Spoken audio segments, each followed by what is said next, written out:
রসুলের মেরাজ পৃথিবীর কোন পয়গম্বরের কিসমতে যা হয়নি তাই হয়েছে রসুলের কিসমতে। ধুলির ধরা থেকে একজন মানুষকে, একটা স্থূল ওজনদার একজন মানুষ, জড়দেহ, এই মানুষকে পৃথিবীর মাটি থেকে মহাশূন্য পাড়ি দিয়ে কেমনি নিয়ে গেল আকাশে, এ নিয়ে বহু প্রশ্ন হয়েছে। কেউ কেউ মেরাজকে অস্বীকার করেছে, কেউ বলেছে হ্যাঁ মেরাজ মানি, তবে মেরাজ সশরীরে হয় নাই, মেরাজ হয়েছে স্বপ্নে। আবার কেউ বলেছেন মেরাজ হয়েছে এটা একটা আত্মিক ব্যাপার, স্পিরিচুয়াল ব্যাপার, সশরীরে মেরাজ। অনেক অস্বীকার করেছেন। তাদের যুক্তি হলো যে ল অফ গ্রাভিটেশন, মাধ্যাকর্ষণ শক্তি পাড়ি দিয়ে একটা স্থূল জড় শরীর এটা উঠল কি করে? এটা তো ওঠার কথা নয়। আপেল গাছ থেকে আপেলটা ছিঁড়ে যখন পড়ে তখন তো উপরে যায় না, সেটা মাধ্যাকর্ষণ শক্তির বলে নিচে নামে, উপরে তো যায় না। কাজে মাধ্যাকর্ষণ শক্তি ল অফ গ্রাভিটেশনকে পার হয়ে কি করে একটা মানুষ উপরে চলে গেল? এ হলো 1 নম্বর প্রশ্ন, যারা অস্বীকার করে তাদের প্রশ্ন। 2 নম্বরে তাদের প্রশ্ন যে বুঝলাম না হয় কোনো কায়দা করে গেলেন, যায়া সে কি ঘরের কাছের ব্যাপার? কোথায়?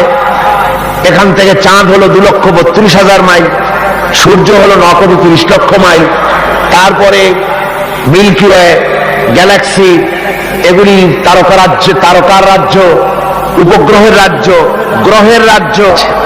তারা বলছে এটা একটা কথা নাকি? ওদের মাথায় ঢোকে না, বিশ্বাসই করতে চায়। হুজুর ফিরে এসে যখন বসেছেন, তারপরে আবু জাহেল এসে তো বলছে যে মুহাম্মদ সাল্লাল্লাহু আলাইহি ওয়াসাল্লাম প্রত্যেক দিনই তো নতুন নতুন কথা দাও, আজকে কোনো নতুন কথা আছে নাকি? হুজুর বলছেন হ্যাঁ কথা আছে। কি বলে? এই যে শেষ রাত্রে আমার ফুফু উম্মু হানির ঘরের থেকে জিবরাইল এসে আমারই নিয়ে গেল, বাইতুল মাকদাসে গেলাম, 2 রাকাত নামাজ পড়লাম, এরপরে ওইখান থেকে আমাকে 7 আকাশ পাড়ি দেওয়া হলো, মহাশূন্য পাড়ি দিয়ে 7 আকাশ পাড়ি দিয়ে তারপরে আরশে আজিমে গেলাম, আল্লাহর সঙ্গে কথা বললাম, বেহেশত দোজখ দেখলাম, এরপরে এই যাই সে কেবল ফজর করে বসছি। আবু জাহেল কয় যে সর্বনাশ, খাইছে।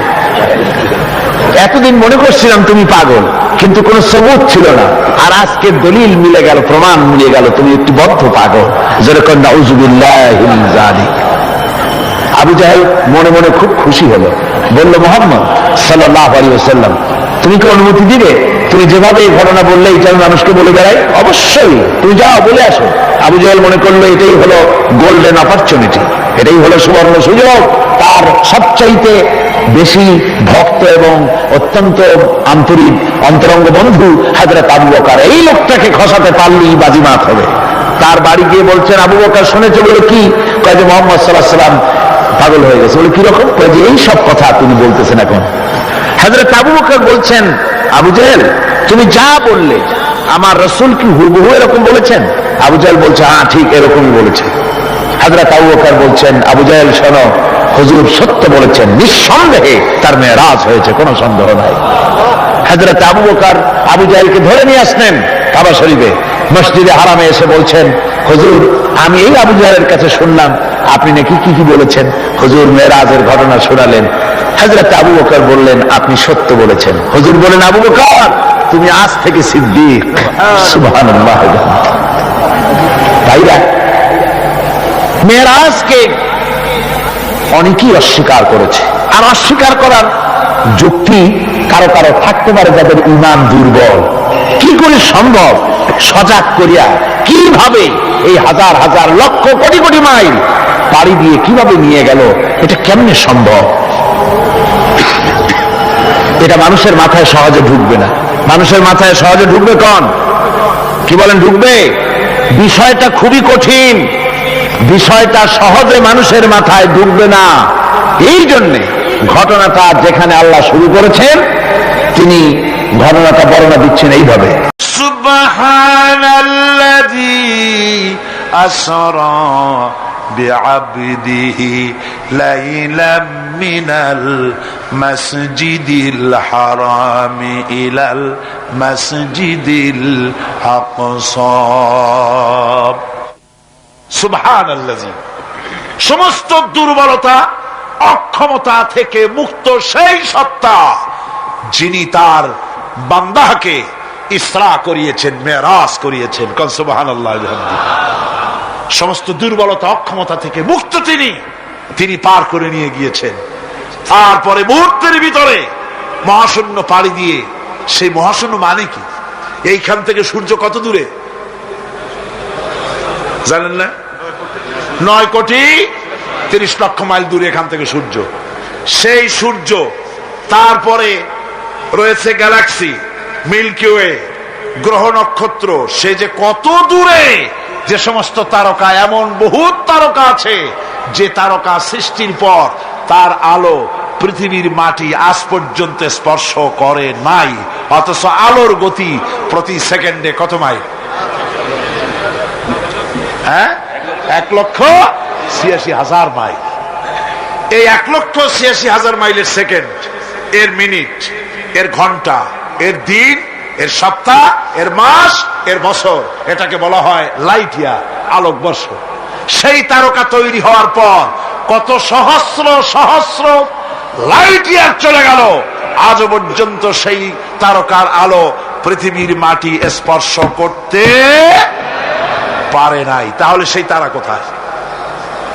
আল্লাহ রাব্বুল আলামিন তার হাবিবকে চাঁদ, সূর্য, গ্রহ, নক্ষত্র, মহাশূন্য পাড়ি দিয়ে, তারপরে 7 আকাশ পাড়ি দিয়ে সিদরাতুল মুনতাহা পর্যন্ত নিয়ে গেলেন। জোরে কোন সুবহানাল্লাহ।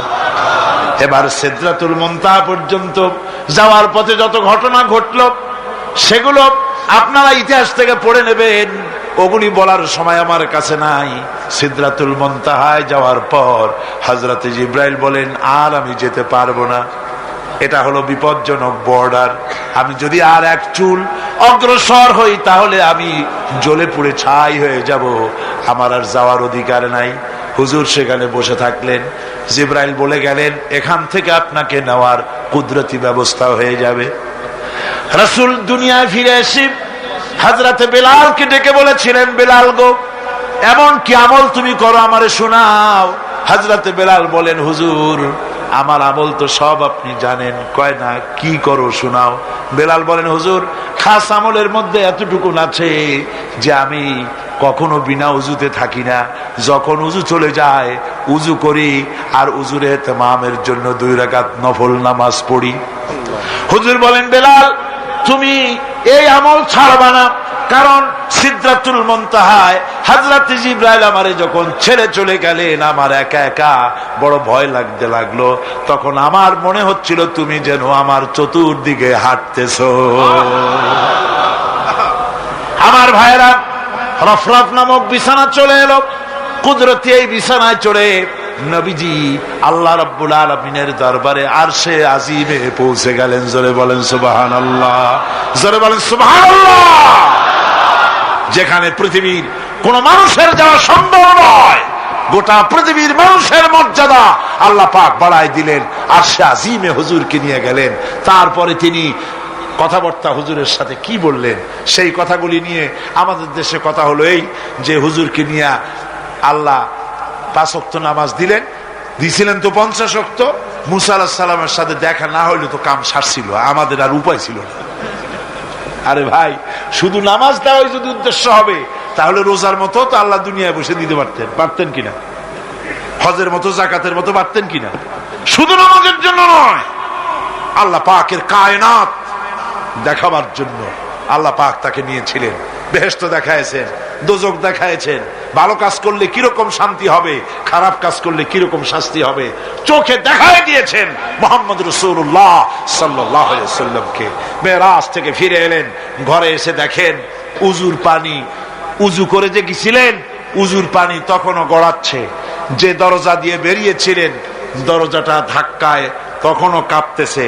যে বিছানায় শোয়া ছিলেন সে বিছানায় মানুষ শুয়ে থাকলে যেমন উষ্ণ থাকে সেরকমের উষ্ণ ভাব তখনও আছে। কেমনে হলো মাথায় ঢুকবে না। সুবহানাল্লাহ কোন ঢুকবে? জোরে কোন সুবহানাল্লাহ। এটার ব্যাপারে কোন বিজ্ঞান, দর্শন, যুক্তির প্রয়োজন নাই। প্রয়োজন শুধু এতটুকু, আল্লাহ তার হাবিবরে নেবেন, কত দ্রুত নিবেন, কত দ্রুত পাঠাবেন, এটা তিনিই ভালো জানেন, আমাদের কোনো জানার কথা না, ঠিক কিনা কর। তবে দৃষ্টান্ত যদি চান তাহলে আমি দৃষ্টান্তটা এভাবে দিতে পারি, বুঝাবার জন্য একটা দৃষ্টান্ত দিতে পারি। সেটা হলো এই, ধরেন বাংলাদেশে কোনো প্রেসিডেন্ট আসবে, পৃথিবীর যে কোনো দেশের এক প্রেসিডেন্ট আসবে, এটা আসার যখন খবর হয়ে যাবে তখন পত্র পত্রিকায় রুট বলে দেওয়া হয়, এই রুটে রাষ্ট্রীয় মেহমান রাষ্ট্রীয় অতিথি ভবনে আসবেন, এই রাস্তা দিয়ে সাধারণ ট্রাফিক চলাচল বন্ধ থাকবে। এয়ারপোর্ট থেকে নিয়ে রাষ্ট্রীয় অতিথি ভবন পর্যন্ত মেহমান না আসা পর্যন্ত সমস্ত ট্রাফিক চলাচল বন্ধ। মেহমান পৌঁছে যাবে, তারপরে আবার স্বাভাবিক ট্রাফিক চলবে। এটা জানেন কিনা? এইটা যদি পৃথিবীর সামান্য সলিমদ্দি কসিমদ্দি, এই জন্য বলছি আজ আছে কাল নাই, ঠিক কিনা গণ? আজ মন্ত্রিত্ব গেল, কালকে রাস্তায় দাঁড়ায় বলবে রিক্সাওয়ালা আমার একটু নেওয়া, বাজারে মাছ কিনতে যাব, ঠিক কিনা? সুতরাং এদের তো কোনো মর্যাদা নাই, আজ আছে কাল নাই।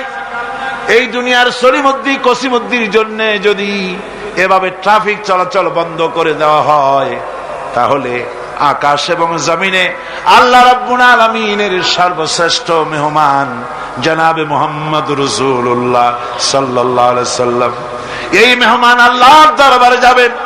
আল্লাহ যদি বলে দিয়ে থাকেন, আল্লাহ যদি হুকুম করে থাকেন, সময়ের গতি, বার্ষিক গতি, আহ্নিক গতি, আকাশের গতি, সূর্যের গতি, সময়ের গতি, রাত 3:45 এখন সমস্ত গতি স্তব্ধ হয়ে যা, আমার হাবিব আমার দরবার থেকে ঘুরে যখন ঘরে ফিরে যাবেন, আবার 3:45 থেকে শুরু হয়ে যাবি।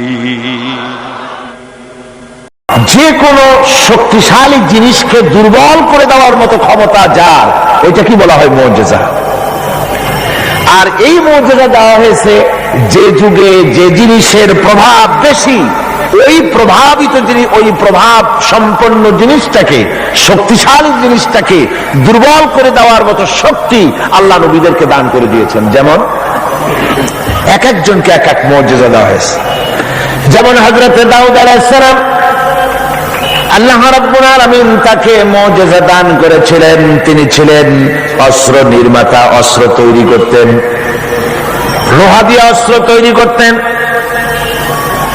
অস্ত্র যারা বানায়, লোহা দিয়া যারা জিনিস বানায়, লোহাকে শ্বাসে আনাবার জন্য, ইচ্ছে মতো গড়ার জন্য লোহাকে পোড়াতে হয়, পোড়ায়া নরম বানায়া পিটায়া তারপরে আকৃতিতে আনা লাগে।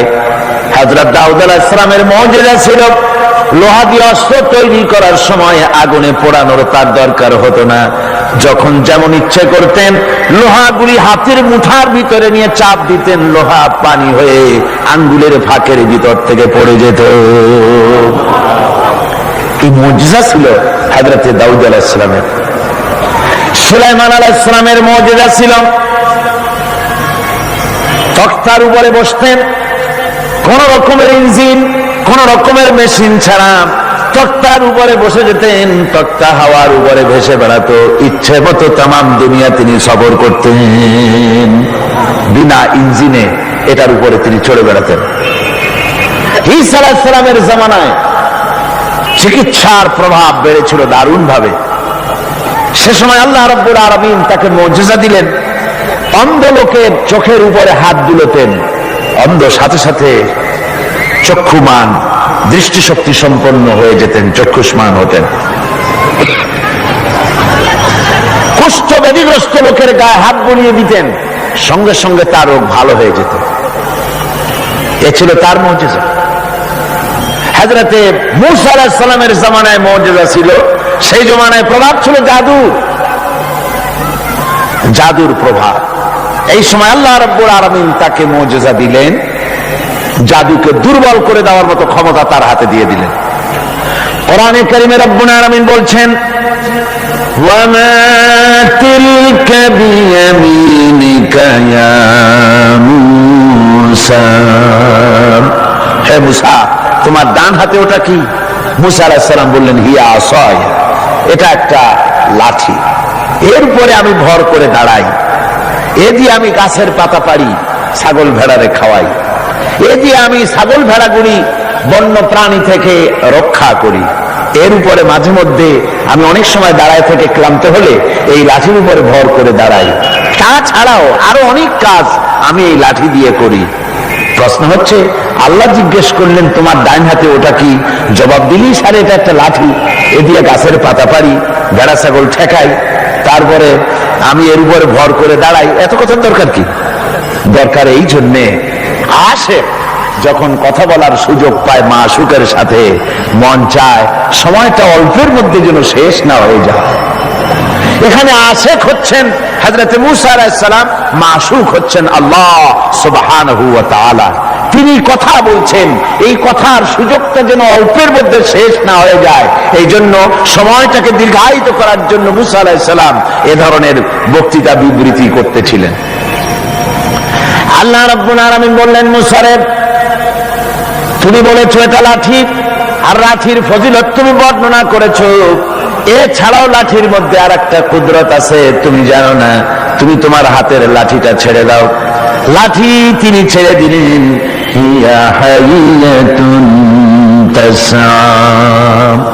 একটা বিরাট অজগর হয়ে গেল। মুসা আলাইহিস সালাম ভয় পেলেন। আল্লাহ বললেন, ভয় পেও না, খুযহা ওয়ালা তাখাফ, ভয় পেও না, এটাকে ধরো। মুসা আলাইহিস সালাম দেখলেন আল্লাহ বলতেছেন ভয় পেও না, এরপর তো ভয় করাই উচিত না। মুসা আলাইহিস সালাম ধরলেন, সাথে সাথে সাপ কি হয়ে গেল? লাঠি হয়ে গেল। আমি পুরা ঘটনা বলবো না, মুজিজার কথাটাই বলতেছি। এরপরে যখন ফেরাউন তার জাদুকরদের নিয়ে জাদুর প্রদর্শনী করল, জাদুকরেরা তাদের হাতের কাছে যা কিছু ছিল মন্ত্রপুত করলো, সেগুলি সিংহ হলো, বাঘ হলো, সরীসৃপ হলো, মুসা আলাইহিস সালামের উপরে ঝাঁপায় পড়লো। হযরত মুসা আলাইহিস সালাম ভয় পেয়ে গেলেন। আল্লাহ রাব্বুল আলামিন বললেন, মুসা রে, ভয় পাওয়ার কোনো কারণ নাই, তোমাকে বাতিলের বিরুদ্ধে ময়দানে নামাইয়া তোমাকে একা আমি ছেড়ে দেই নাই, আমি আল্লাহ রাব্বুল আলামিন তোমার সাথে আছি, তুমি তোমার হাতের লাঠি ছেড়ে দাও। মুসা আলাইহিস সালাম লাঠি ছাড়লেন, তো সাপ হয়ে গেল। সাপ হয়ে যখন হা করেছে, ফেরাউনের জাদুকরদের তৈরি করা বাঘ, সিংহ, সাপ সব গিয়ে মুসা আলাইহিস সালামের এই লাঠি মার্কা সাপের পেটের মধ্যে গিয়ে ঢুকলো। জাদুকরেরা মনে করলো আমরা যেটা দেখাইছি সেটা নিশ্চয়ই জাদু। মুসা আলাইহিস সালাম যেটা দেখাইছেন এটা জাদু হতেই পারে না। কারণ হচ্ছে জাদু খেয়ে ফেলে দেয়, ওটা জাদু হয় কি করে? এটা জাদু না, এটা জাদুর চাইতে বড় কোন জিনিস, জাদুর বাবা অথবা দাদা, এই জাতীয় কিছু একটা হবে। বন্ধুগণ, এর নাম মুজিজা। এর নাম কি? মুজিজা। রাসূল পাক সাল্লাল্লাহু আলাইহি ওয়াসাল্লাম যখন পৃথিবীতে আসেন, তখন ছিল সাহিত্যের প্রভাব। সাহিত্য এত প্রভাবিত, তখন প্রভাব বিস্তার করেছে যে তারা কবিতা রচনা করে করে, সাহিত্য রচনা করে করে কাবা শরীফের সাথে লটকায় দিত, চ্যালেঞ্জ করত, পারলে এইটার সাথে মোকাবেলা করো। সেই যুগে আল্লাহ পাক নাজিল করলেন কোরআন। রাসূল পাক সাল্লাল্লাহু আলাইহি ওয়াসাল্লামের জীবনে 3000 মুজিজা রয়েছে। এই 3000 মুজিজার ভিতরে রাসূলুল্লাহ সবচেয়ে বড় মুজিজা হচ্ছে কোরআন। কোরআনে কারীম, কোরআনের মুজিজা আল্লাহ দিয়ে দিলেন। এমন সাহিত্য আল্লাহ পাক নাজিল করলেন, সাহিত্য, কবিত্ব সব কিছু এর সামনে মাথা নত করে দিল। শুধু সেকালে নয়, সেই কালে, আজকের কালে, ভবিষ্যৎ কালে, কিয়ামত পর্যন্ত কোরআনের সাহিত্যিক মানকে উতরে যাবে, এমন সাহিত্যিকের জন্ম হয় নাই, হবেও না। সুবহানাল্লাহ। আমি বলতেছিলাম, নবীদেরকে 3টা জিনিস দেওয়া হয়েছে সমানভাবে। ওহী দেওয়া হয়েছে, মুজিজা দেওয়া হয়েছে, উন্নত মানের চরিত্র দেওয়া হয়েছে। হযরত দাউদ আলাইহিস সালামকে যে মুজিজা দেওয়া হলো, দাউদ আলাইহিস সালাম ইন্তেকাল করলেন, মুজিজা তার কবরে চলে গেল। আজ আর পৃথিবীতে কোন মানুষ লোহা ধরে চাপ দিলে পানি হয়ে পড়ে যাবে না। সুলাইমান আলাইহিস সালাম ইন্তেকাল করলেন, মুজিজা কবরে নিয়ে চলে গেলেন। আজ আর পৃথিবীর কোন মানুষ বিনা ইঞ্জিনে তক্তায় বসলে প্লেনের মতো করে আর উড়বে না। হযরত মুসা আলাইহিস সালাম ইন্তেকাল করেছেন, মুজিজা তার কবরে চলে গেছে। আজ আর যত ফুফা দেওয়া হোক না কেন, কোন ফুতে লাঠি আর সাপ হবে না। কি বলেন, লাঠি আর সাপ হবে কারো? হবে না। হযরত ঈসা আলাইহিস সালাম দুনিয়া থেকে বিদায় হয়ে গেলেন, মুজিজা তার সাথে চলে গেল। হযরত ঈসা আলাইহিস সালামকে আল্লাহ রাব্বুল আলামিন উঠায় নিলেন। তিনি ইন্তেকাল করেন নাই, তাকে আল্লাহ উঠায় নিয়েছেন। হযরত ঈসার সাথে মুজিজাও চলে গেল। আজ আর কেউ জন্মান্ধের চোখের উপরে হাত বুলালে চোখ ভালো হয় না। তার মানে নবীরাও শেষ, মুজিজাও শেষ। একজন মাত্র নবী জনাবে মুহাম্মদ রাসূলুল্লাহ সাল্লাল্লাহু আলাইহি ওয়াসাল্লাম ইন্তেকাল করেছেন, কিন্তু তার মুজিজা কবরে নিয়ে যান নাই। তার মুজিজা কোরআন আজও আছে, আর কিয়ামত পর্যন্ত রাসূলুল্লাহর মুজিজা থাকবে। রাসূল পাক সাল্লাল্লাহু আলাইহি ওয়াসাল্লামের এই মুজিজা চিরন্তন, শাশ্বত, কিয়ামত পর্যন্ত তা টিকে থাকবে। সুবহানাল্লাহ পড়ে। আমার ভাইরা, সে কোরআন আপনারা শুনতে এসেছেন, লাইলাতুল মেরাজে অবতীর্ণ করেছেন আর হেফাজতের দায়িত্ব নিয়েছেন। কোরআনে কারীম কখনো বিনষ্ট হবে না, কখনো রদবদল হবে না। কোরআন হেফাজতের দায়িত্ব কার? আল্লাহ রাব্বুল আলামিন বলছেন, নাহনু নাযালনা যিকরা ওয়া ইন্না লাহু লাহাফিজুন। কোরআন নাযিল করেছি আমি আল্লাহ, আর এর সংরক্ষণের সম্পূর্ণ দায়িত্ব আমি আল্লাহ আমার নিজ হাতে গ্রহণ করেছি। কখনো রদবদল হবে না। কোরআন হেফাজতের দায়িত্ব কার? আল্লাহ রাব্বুল আলামিন বলছেন, নাহনু নাযালনা যিকরা ওয়া ইন্না লাহু লাহাফিজুন। কোরআন নাযিল করেছি আমি আল্লাহ, আর এর সংরক্ষণের সম্পূর্ণ দায়িত্ব আমি আল্লাহ আমার নিজ হাতে গ্রহণ করেছি। নাযিল করেছি আমি, হেফাজতের দায়িত্ব আমার। সুবহানাল্লাহি ওয়া বিহামদিহি। হেফাজতের দায়িত্ব আল্লাহ নিয়ে নিলেন। কি সুন্দর ভাবে হেফাজতের দায়িত্ব নিলেন। পৃথিবীতে কোন কিতাবের হাফেজ নাই, কোন বই হাফেজ নাই। কোন এত বড় একটা কিতাব, এটা কি সহজ ব্যাপার? এত বড় একটি কিতাব তা মানুষ মুখস্থ করেছে। আপনি আমাকে বলেন, যদি জানা থাকে, কোরআনের মতো এত বাক্য সম্বলিত কোন বই পৃথিবীর মানুষ, কোন ধর্মের মানুষ মুখস্থ করতে পেরেছে? জেনে বলেন, পেরেছে? পারে, কিন্তু কোরআন পেরেছে। আল্লাহ বলছেন, আমি সহজ করে দিছি মুখস্থ করার জন্য, তাই পেরেছ। কি সুন্দর হেফাজতের দায়িত্ব আল্লাহ নিলেন। এই গত অগস্ট, সেপ্টেম্বর, অক্টোবরে আমার লন্ডনে ইংল্যান্ডের সফর ছিল। তো একটা মাদ্রাসায়, ক্যানন স্ট্রিট এর এক মাদ্রাসার হেফজখানার একটা কি বলে তাহফিজুল কোরআন মাদ্রাসার বার্ষিক মাহফিলে বক্তৃতা করছিলাম। বিভিন্ন জায়গায় কোরআনে কারীমের মাহফিলে, হেফজখানায় ইংল্যান্ডে আলহামদুলিল্লাহ অনেক হেফজখানা হয়েছে। টাইটেল মাদ্রাসা 3টা হয়েছে সেখানে, আলহামদুলিল্লাহ পড়ে 3টা টাইটেল মাদ্রাসা হয়েছে। Islamic kindergarten school, high school, college এর সংখ্যা হয়েছে 30টি, আর হাজার হাজার মসজিদ হয়েছে, আলহামদুলিল্লাহ পড়ে। তো এরকম একটি হেফজখানার তারা তাদের বার্ষিক মাহফিল আমাকে দাওয়াত দিয়েছে। ওই হাফেজদের মাথায় পাগড়ি দস্তরবন্দি করতে হবে, তো আমাকে দাওয়াত দেওয়া হলো। একটা ছেলের মাথায় পাগড়ি পড়লাম, তার বয়স খুব, আমার মনে হলো 8 বছর হবে। কোরআনে কারীমের হাফেজ হয়েছে। তাকে পাগড়ি পরায় আলোচনার মধ্যে আমি বললাম যে আল্লাহ পাক যেন আটলান্টিক মহাসাগরকে একটা ঝিনুকের মধ্যে ভরে দিয়েছেন। এই বাচ্চা ছেলেটা একটা ঝিনুকের মতো, আর কোরআনে কারীম আটলান্টিক মহাসাগরের মতো, তার থেকেও বড়।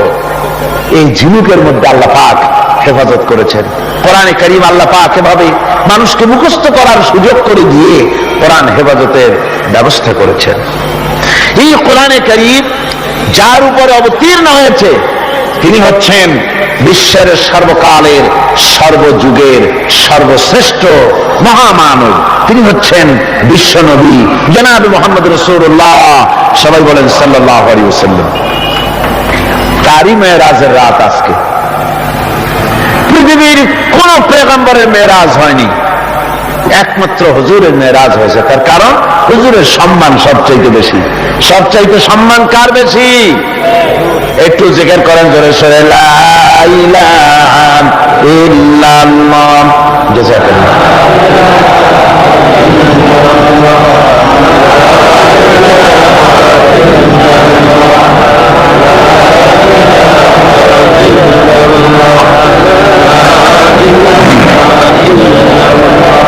লা ইলাহা ইল্লাল্লাহ মুহাম্মাদুর রাসূলুল্লাহ। রাসূলের মেরাজ পৃথিবীর কোন পয়গম্বরের কিসমতে যা হয়নি তাই হয়েছে রাসূলের কিসমতে। ধুলির ধরা থেকে একজন মানুষকে, একটা স্থূল ওজনদার একজন মানুষ, জড়দেহ, এই মানুষকে পৃথিবীর মাটি থেকে মহাশূন্য পাড়ি দিয়ে কেমনি নিয়ে গেল আকাশে, এ নিয়ে বহুত প্রশ্ন হয়েছে। কেউ কেউ মেরাজকে অস্বীকার করেছে, কেউ বলেছে হ্যাঁ মেরাজ মানি, তবে মেরাজ সশরীরে হয় নাই, মেরাজ হয়েছে স্বপ্নে। আবার কেউ বলেছেন মেরাজ হয়েছে, এটা একটা আত্মিক ব্যাপার, স্পিরিচুয়াল ব্যাপার, সশরীরে মেরাজ। অনেক অস্বীকার করেছেন। তাদের যুক্তি হলো যে ল অফ গ্রাভিটেশন, মাধ্যাকর্ষণ শক্তি পাড়ি দিয়ে একটা স্থূল জড় শরীর, এটা উঠলো কি করে? এটা তো ওঠার কথা নয়। আপেল গাছ থেকে আপেলটা ছিঁড়ে যখন পড়ে তখন তো উপরে যায় না, সেটা মাধ্যাকর্ষণ শক্তির বলে নিচে নামে, উপরে তো যায় না। কাজে মাধ্যাকর্ষণ শক্তি ল অফ গ্রাভিটেশনকে পার হয়ে কি করে একটা মানুষ উপরে চলে গেল? এ হলো এক নম্বর প্রশ্ন, যারা অস্বীকার করে তাদের প্রশ্ন। দু নম্বরে তাদের প্রশ্ন যে বুঝলাম না হয় কোনো কায়দা করে গেলেন, যায়া সে কি ঘরের কাছের ব্যাপার? কোথায়? এখান থেকে চাঁদ হলো 2,32,000 মাইল, সূর্য হলো 9,30,00,000 মাইল, তারপরে মিল্কি ওয়ে, গ্যালাক্সি, এগুলি তারকার রাজ্য, উপগ্রহের রাজ্য, গ্রহের রাজ্য। তারা বলছে এটা একটা কথা নাকি? ওদের মাথায় ঢোকে না, বিশ্বাসই করতে চায়। হুজুর ফিরে এসে যখন বসেছেন, তারপরে আবু জাহেল এসে তো বলছে যে মুহাম্মদ সাল্লাল্লাহু আলাইহি সাল্লাম প্রত্যেক দিনই তো নতুন নতুন কথা দাও, আজকে কোনো নতুন কথা আছে নাকি? হুজুর বলছেন হ্যাঁ কথা আছে। কি বলে? এই যে শেষ রাত্রে আমার ফুফু উম্মু হানির ঘরের থেকে জিবরাইল এসে আমারই নিয়ে গেল, বাইতুল মাকদাসে গেলাম, 2 রাকাত নামাজ পড়লাম, এরপরে ওইখান থেকে আমাকে 7 আকাশ পাড়ি দেওয়া হলো, মহাশূন্য পাড়ি দিয়ে 7 আকাশ পাড়ি দিয়ে তারপরে আরশে আজিমে গেলাম, আল্লাহর সঙ্গে কথা বললাম, বেহেশত দোজখ দেখলাম, এরপরে এই যাই সে কেবল ফজর পড়ে বসছি। আবু জাহেল কয় যে সর্বনাশ, খাইছে। এতদিন মনে করছিলাম তুমি পাগল, কিন্তু কোন সবুত ছিল না, আর আজকে দলিল মিলে গেল, প্রমাণ মিলে গেল তুমি একটি বদ্ধ পাগল। যেরকম নাউযুবিল্লাহি মিন যালিক। আবু জাহেল মনে মনে খুব খুশি হলো, বলল মুহাম্মদ সাল্লাল্লাহু আলাইহি ওয়াসাল্লাম তুমি কি অনুমতি দিবে? তুমি যেভাবে এই ঘটনা বললে এটা আমি মানুষকে বলে বেড়াই, অবশ্যই তুমি যাও বলে আসো। আবু জাহেল মনে করলো এটাই হলো গোল্ডেন অপরচুনিটি, এটাই হলো সুবর্ণ সুযোগ। তার সবচাইতে বেশি ভক্ত এবং অত্যন্ত আন্তরিক অন্তরঙ্গ বন্ধু হযরত আবু বকর, এই লোকটাকে খসাতে পারলেই বাজিমাত হবে। তার বাড়ি গিয়ে বলছেন আবু বকর শুনেছে? বলে কি? কয় যে মুহাম্মদ সাল্লাল্লাহু আলাইহি ওয়াসাল্লাম পাগল হয়ে গেছে। বলে কিরকম? কয় যে এই সব কথা তুমি বলতেছেন এখন। হযরত আবু বকর বলছেন আবু জাহেল তুমি যা বললে আমার রাসূল কি হুবহু এরকম বলেছেন? আবু জাহেল বলছে হ্যাঁ ঠিক এরকমই বলেছে। হযরত আবু বকর বলছেন আবু জাহেল শোনো, হুজুর সত্য বলেছেন, নিঃসন্দেহে তার মেরাজ হয়েছে, কোনো সন্দেহ নাই।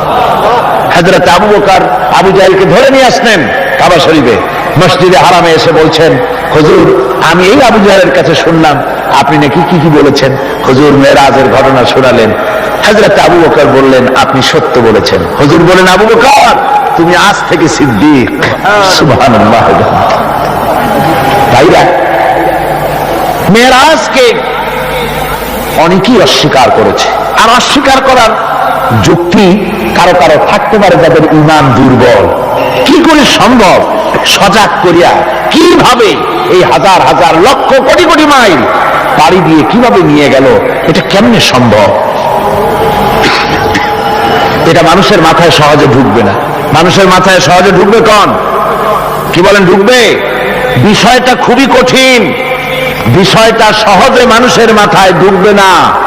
এই জন্যে ঘটনাটা যেখানে আল্লাহ শুরু করেছেন, তিনি ঘটনাটা বর্ণনা দিচ্ছেন এইভাবে: সুবহানাল্লাযী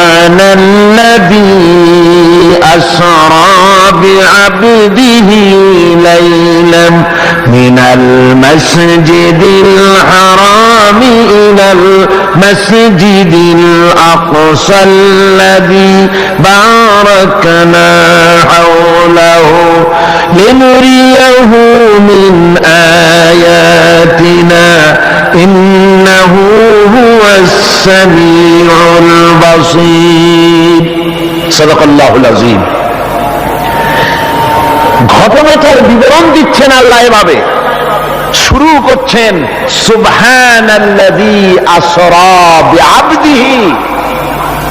সমস্ত অক্ষমতা দুর্বলতা থেকে মুক্ত সেই মহান সত্তা, যিনি তার বান্দাকে ইসরা করিয়েছেন লাইলান, লাইলান রাতের একটি অংশ, পুরো রাত লাগে না, রাতের একটি অংশে তার বান্দাকে তিনি ইসরা করিয়েছেন। মিনাল মসজিদিল হারাম ইলাল মসজিদিল আকসা, মসজিদে হারাম থেকে মসজিদে আকসা পর্যন্ত রাতের একটি অংশে ইসরা করিয়েছেন। রাতের ভ্রমণকে আরবিতে ইসরা বলা হয়। আর এই বাইতুল মুকাদ্দাস থেকে আরশে আজিম পর্যন্ত ভ্রমণের নাম হচ্ছে মেরাজ, সিঁড়ি। সেই সিঁড়িটা কিরকম হবে পরে বলছি।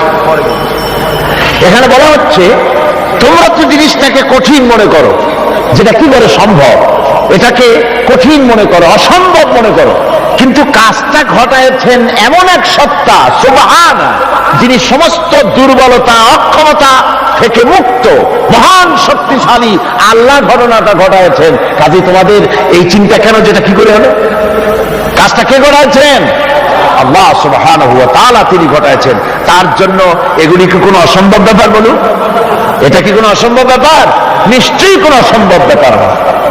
বিজ্ঞানের দৃষ্টি দিয়ে, বৈজ্ঞানিক দৃষ্টিভঙ্গিতে এবং দর্শন দিয়ে আমি আপনাদেরকে বিষয়টা অনেকক্ষণ দৃষ্টান্ত দিতে পারবো। সে ধরনের মাল মশলা আমার কাছে মজুদ আছে। যে রাসূল পাক সাল্লাল্লাহু আলাইহি ওয়াসাল্লামকে মেরাজ হয়েছিল বিজ্ঞান এবং দর্শন দিয়ে বুঝানো যেতে পারে, কিন্তু এই যুক্তি, এই তত্ত্ব, এই তথ্যের কোন যুক্তি নাই, যেহেতু আল্লাহ নিজে বলেছেন সুবহানাল্লাযী আসরা বিআবদিহি লাইলাম মিনাল মাসজিদিল হারাম।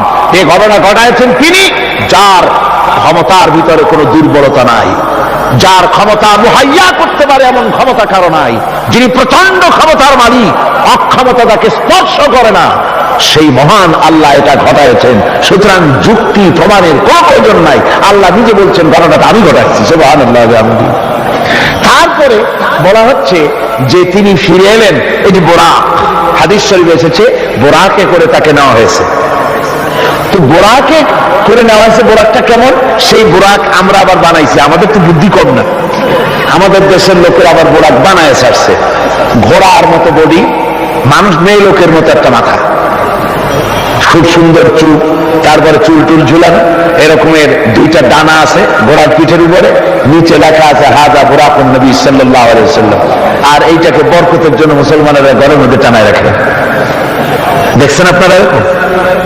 এরপরে আবার আরেকটা জিনিস বরকতের জন্য ইদানিং বেরিয়েছে, 15 টাকা 20 টাকা বিক্রি হয়, সুন্দর সুন্দর অফসেট পেপারে হুজুর সাল্লাল্লাহু আলাইহি ওয়াসাল্লামের পাগড়ি, হুজুর সাল্লাল্লাহু আলাইহি ওয়াসাল্লামের পায়ের জুতা, তারপরে হুজুর সাল্লাল্লাহু আলাইহি ওয়াসাল্লামের হাতে লেখা চিঠি, কই কই থেকে এগুলি সংগ্রহ করে এগুলি বিক্রি করার ব্যবস্থা করছে লোকেরা, বরকতের জন্য এগুলি রাখতেছে। হুজুর সাল্লাল্লাহু আলাইহি ওয়াসাল্লামের পাগড়ির কোন ছবি পৃথিবীর কোন মানুষের কাছে থাকার কোন প্রমাণ নাই। সুতরাং এগুলি বাজে, এগুলি কিনে রেখে বরকতের জন্য এগুলি রাসূলকে তাওহীন করা হয়, এর দ্বারা ইজ্জত করা হয় না। রাসূলের পাগড়ি 20 টাকা দিয়ে কিনবেন আপনি? আজীব তামাশা। বোরাক বানানো হয়েছে, বোরাক হচ্ছে কি? বোরাক হচ্ছে অর্থাৎ যে জানে করে তাকে নেওয়া হয়েছিল সেটা ছিল বোরাক বারকুন থেকে, বৈদ্যুতিক শক্তি সম্পন্ন। এমন বৈদ্যুতিক শক্তি, বিদ্যুৎ তো আলো, বিদ্যুৎ কি? আলো। আর আলোর শক্তি কত? আলোর গতি হচ্ছে প্রতি সেকেন্ডে 1,86,000 মাইল। এটা হলো আলোর গতি। আল্লাহ পাক রাসূলকে যে জানে করে নিয়েছিলেন সেটা ছিল এই ধরনের একটি প্রচন্ড গতি সম্পন্ন একটি যান। এই জানে করে আল্লাহ তাকে নিয়ে গেলেন, তারপরে তাকে ফেরত দিলেন। এসে তিনি দেখলেন যে উজু করে গেছিলেন সেই উজুর পানি তখনও গড়াচ্ছে। এটা কি করে সম্ভব? এটা সম্ভব এইভাবে সম্ভব। আমি একটা দৃষ্টান্ত শুধু দিতে বাধ্য হচ্ছি, দৃষ্টান্ত দেওয়ার কোনো প্রয়োজন পড়ে না, যেহেতু কাজটা আল্লাহ করেছেন। কাজটা কে করেছেন? বোঝার জন্য ছোট্ট একটা দৃষ্টান্ত দেই, তাহলে বুঝতে একটু সুবিধা হবে। যেমন আমাদের দেশে বিভিন্ন সময় বিভিন্ন দেশ থেকে রাষ্ট্রপ্রধানরা আসে। ওই রাষ্ট্রপ্রধানরা আসতে পরে এয়ারপোর্ট থেকে নিয়ে শুরু করে অতিথি ভবন অথবা বঙ্গভবন পর্যন্ত কয়েকটা রাস্তা গভর্নমেন্ট নিয়ন্ত্রণ করে। এই রাস্তাসমূহে ট্রাফিক চলাচল বন্ধ করে দেওয়া হয়। পত্র পত্রিকা, রেডিও, টেলিভিশন ঘোষণা করে যে রাষ্ট্রীয় অতিথি বিমানবন্দর থেকে শুরু করে তার অতিথি ভবন পর্যন্ত না যাওয়াকালীন এই রাস্তায় সাধারণ যানবাহন চলাচল করবে না, বেলা এতটা থেকে এতটা পর্যন্ত বন্ধ থাকবে। তারপরে মেহমান চলে গেল, মেহমান নামলো, গাড়িতে উঠলো, মোটর শোভাযাত্রা সহকারে তাকে অতিথি ভবন অথবা বঙ্গভবন নিয়ে যাওয়া হলো। এরপরে স্বাভাবিক প্রক্রিয়া, আবার ট্রাফিক চলাচল শুরু হয়ে গেল। এই রাস্তাসমূহে ট্রাফিক চলাচল বন্ধ করে দেওয়া হয়। পত্র পত্রিকা, রেডিও, টেলিভিশন ঘোষণা করে যে রাষ্ট্রীয় অতিথি বিমানবন্দর থেকে শুরু করে তার অতিথি ভবন পর্যন্ত না যাওয়াকালীন এই রাস্তায় সাধারণ যানবাহন চলাচল করবে না, বেলা এতটা থেকে এতটা পর্যন্ত বন্ধ থাকবে। তারপরে মেহমান চলে গেল, মেহমান নামলো, গাড়িতে উঠলো, মোটর শোভাযাত্রা সহকারে তাকে অতিথি ভবন অথবা বঙ্গভবন নিয়ে যাওয়া হলো। এরপরে স্বাভাবিক প্রক্রিয়া, আবার ট্রাফিক চলাচল শুরু হয়ে গেল। আমার ভাইরা, এইটা যদি পৃথিবীর সামান্য সলিমদ্দি কলিমদ্দির জন্য যদি এই ব্যবস্থা হয়, এই দুনিয়ার প্রেসিডেন্ট গুলা, এই পৃথিবীর নেতৃস্থানীয় ব্যক্তিবর্গ সলিমদ্দি কলিমদ্দি ছাড়া আর কিছুই না। আজ আছে কাল নাই, ঠিক কিনা গণ? আজ আছে কাল নাই, কিন্তু এদের মাথায় সেই আকল নাই, বুঝতে চেষ্টা করে না। যেই ক্ষমতা আসে সে মনে করে বাপের বাড়ির সম্পত্তি পেয়ে গেছি, সুতরাং যত খুশি নিজের ইচ্ছে মতো শয়তানি বদমাশি চালাতেই থাকে। সেই জন্য বলছি সলিমদ্দি কলিমদ্দি সাধারণ টাইপের মানুষ, এদের জন্য যদি ট্রাফিক চলাচল বন্ধ করে দেওয়া হয় তাহলে কোন সাধারণ মেহমান নয়, আকাশ ও জমিনে আল্লাহর পরে সবচাইতে বড় মর্যাদা কার? রাসূলের। জোরে চিল্লায় বলতে হবে, সবচাইতে বড় মর্যাদা কার? আল্লাহর পরেই মর্যাদা। চারটিখানি কথা নয়, ভালো করে বুঝতে হবে, মাথা খাটায় বুঝতে হবে। আল্লাহর পরে সর্বশ্রেষ্ঠ মর্যাদা হচ্ছেন মুহাম্মদ রাসূলুল্লাহ সাল্লাল্লাহু আলাইহি ওয়াসাল্লাম। আল্লাহর কাছে রাসূলের চাইতে বড় মেহমান আর কি কেউ আছে? আর কেউ আছে? এই শ্রেষ্ঠ মেহমানকে দাওয়াত দিয়েছেন আল্লাহ নিজে, আরশে আজিমে দাওয়াত দিয়েছেন। এখন মেহমানকে দাওয়াত দিয়ে আল্লাহ পাক যদি বলে থাকেন যে আমার মেহমান আমার বাড়ি আসতেছে, আরশে আজিমে আসতেছে, সুতরাং পৃথিবীর আহ্নিক গতি, এর বার্ষিক গতি, এর সময়ের গতি, এর ইথারের গতি, এর অক্সিজেন, এর পৃথিবী পরিচালনার গতি,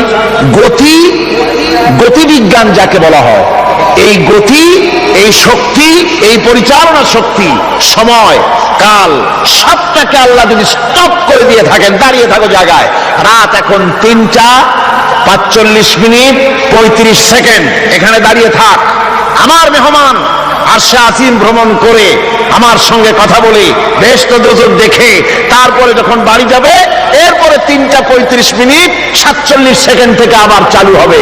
এভাবে যদি আল্লাহ সময়ের গতি বন্ধ করে দিয়ে থাকেন, তাহলে রাসূল পাক সাল্লাল্লাহু আলাইহি ওয়াসাল্লাম আরশে আজিম ভ্রমণ করে ঘরে এসে যদি দেখেন উজুর পানি তখনও গড়াচ্ছে, তা কি অসম্ভব? তা কি বিচিত্র কিছু? আদৌ বিচিত্র। এই জন্য আল্লাহ সুবহানাহু ওয়া তাআলা বলেছেন সুবহানাল্লাযী আসরা বিআবদিহি। দেখুন কাজটা ঘটায়ছেন আল্লাহ পাক, তারপরে বলছেন যে তিনি তার বান্দাকে বিআবদিহি, তার বান্দা। হুজুর সাল্লাল্লাহু আলাইহি ওয়াসাল্লামের এত বড় মর্যাদা, কিন্তু এত বড় মর্যাদা হলেও তিনি আল্লাহর সমকক্ষ নন। আল্লাহর সমকক্ষ?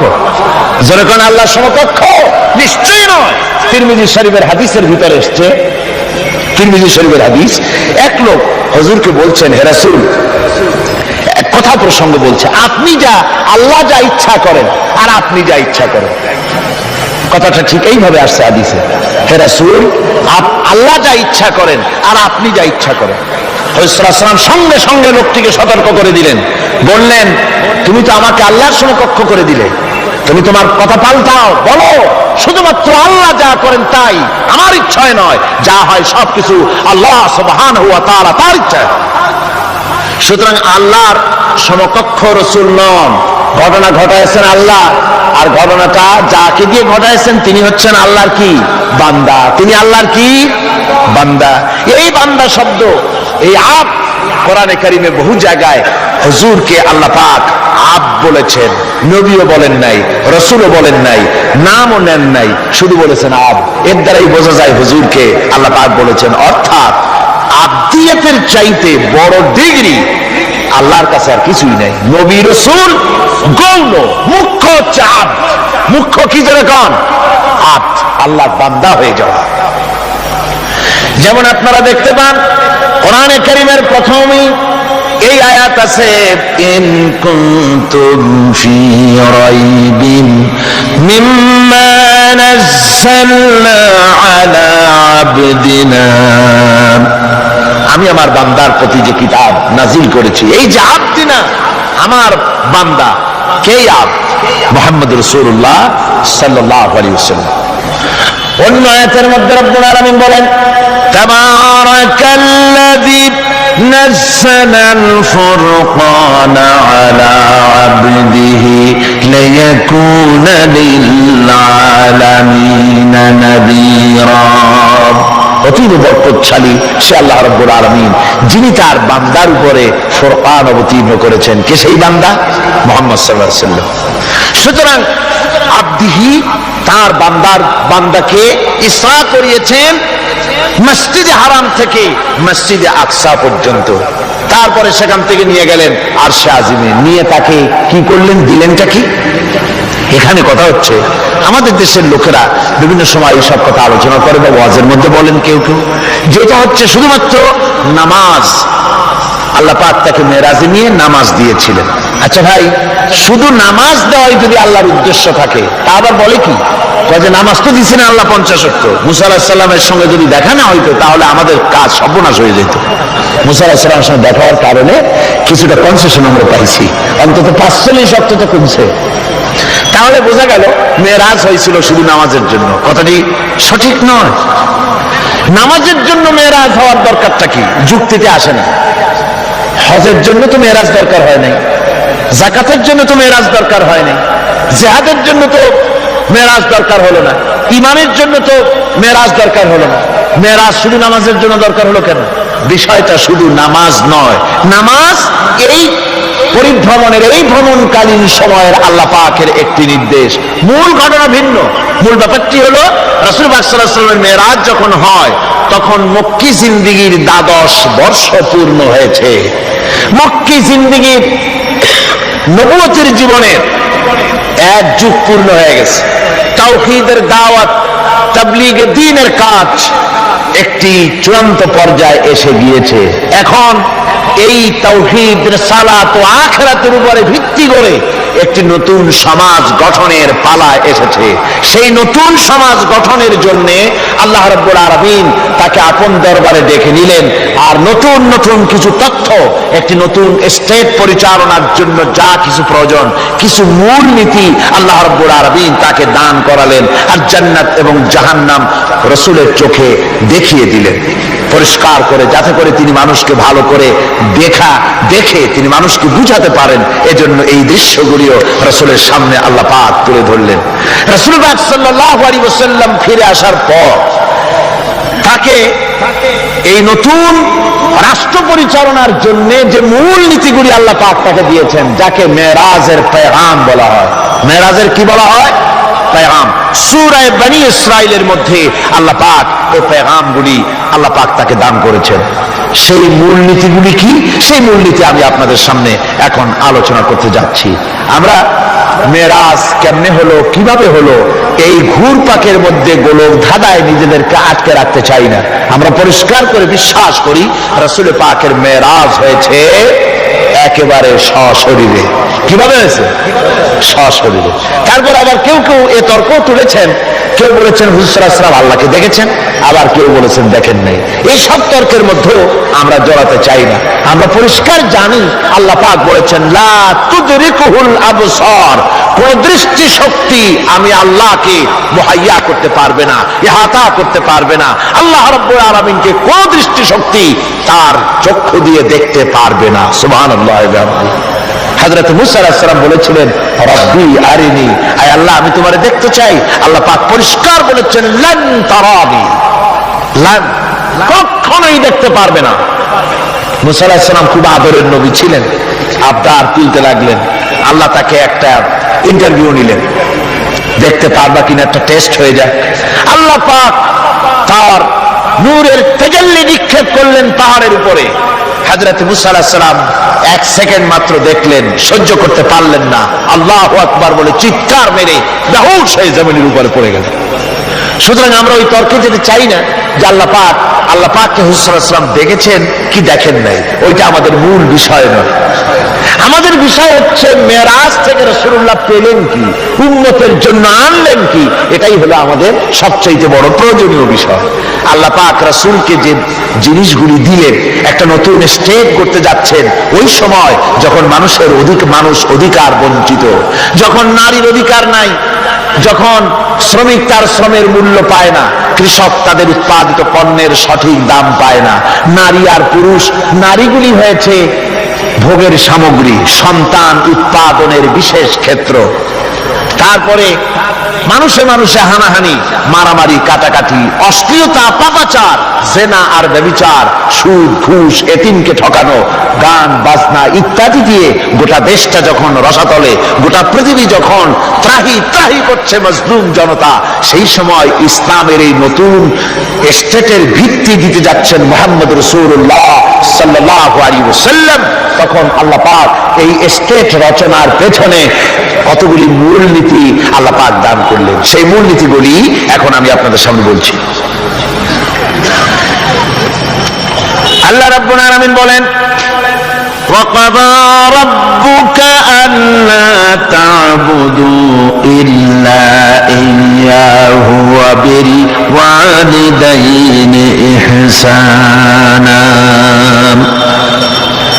যে রুকুটিতে এই মূলনীতিগুলি আল্লাহ পাক দিয়েছেন, সেই রুকুটা শুরু হয়েছে এভাবে যে তোমার প্রভু চূড়ান্ত ফয়সালা এই যে আল্লাহ রাব্বুল আলামিনের দাসত্ব হবে কেবলমাত্র আল্লাহর, গোলামি হবে কার? জোরে সরে বলতে হবে, গোলামি হবে কার? আল্লাহ ছাড়া আর কারো গোলামি করা যাবে না। নতুন স্টেট তৈরি করতে যাচ্ছ, প্রথম নীতি হবে, প্রথম মূলনীতি হবে স্টেটে প্রথম থেকে নিয়ে শেষ পর্যন্ত, রাষ্ট্রপ্রধান থেকে নিয়ে প্রজা পর্যন্ত, জীবনের সকল ক্ষেত্রে সমস্ত মানুষের জন্য এটাই হলো মূলনীতি যে আল্লাহ ছাড়া কাউকে প্রভু বলে মানা যাবে না, আল্লাহ ছাড়া কারো গোলামি করা যাবে না। আর আল্লাহর পরেই মা বাপ মাতা পিতা এহসান করবে, এটা হচ্ছে আল্লাহর নির্দেশ, আল্লাহর ফয়সালা। তো প্রথম পয়েন্ট যেটা, সেটা হচ্ছে ইবাদত। প্রথম পয়েন্ট কি? ইবাদত। মূলত এই ইবাদতের জন্যই আল্লাহ পাক মানুষকে সৃষ্টি করেছেন। কোরআনে কারিমে আল্লাহ বলেছেন মা খালাকুতুল জিন্না ওয়াল ইনসা ইল্লা লিয়াবুদুন। আল্লাহ বলেন আমি মানব আর জিন জাতিকে সৃষ্টি করেছি শুধু আমার ইবাদতের জন্য, আর কোনো কারণে নয়। আর পৃথিবীতে যত নবী আমি পাঠিয়েছি সমস্ত নবীরা তার কওমকে দাওয়াত দিয়েছেন ইয়া কওমি ইবুদুল্লাহা মা লাকুম মিন ইলাহিন গায়রু। আল্লাহ রাব্বুল আলামিন বলেন দুনিয়ায় যত নবী পাঠানো হলো সমস্ত নবীরা তার জাতিকে ডেকে বলেছেন, হে আমার জাতি, হে আমার কওম, এক আল্লাহর গোলামি করো, তিনি ছাড়া তোমাদের কোনো ইলাহ নাই। এই দাওয়াত সব নবীরা দিয়েছেন। আল্লাহ পাক বলেন, এমন কোন জাতি নাই, এমন কোন উম্মত নাই যাদের কাছে নবী আমি পাঠাই নাই। ওয়ালাকাদ বাসনা ফি কুল্লি উম্মাতির রাসূলা আন ইবুদুল্লাহা ওয়াজতানিবুত তাগুত। আমি প্রত্যেক জাতির জন্য রাসূল প্রেরণ করেছি, আমি প্রত্যেক জাতির জন্য নবী প্রেরণ করেছি। তাদের দাওয়াত ছিল আন ইবুদুল্লাহ ওয়াজতানিবুত তাগুত, এক আল্লাহর গোলামি করো, এক আল্লাহর দাসত্ব করো, আর তাগুতকে বর্জন করো। তাগুত হচ্ছে সেই শক্তি যে শক্তি শুধু নিজেই আল্লাহর আইন অমান্য করে বসে থাকে না, বরং অন্যদেরকেও আল্লাহর আইন অমান্য করতে বাধ্য করে।